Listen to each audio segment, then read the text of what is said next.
بسم الله الرحمن الرحيم.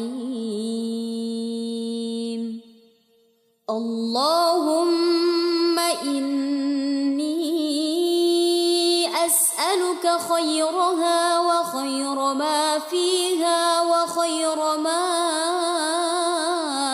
أرسلت به، وأعوذ بك من شرها وشر ما فيها وشر ما أرسلت به.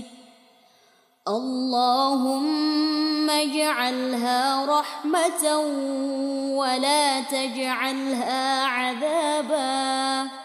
اللهم اجعلها رياحا ولا تجعلها ضرورا.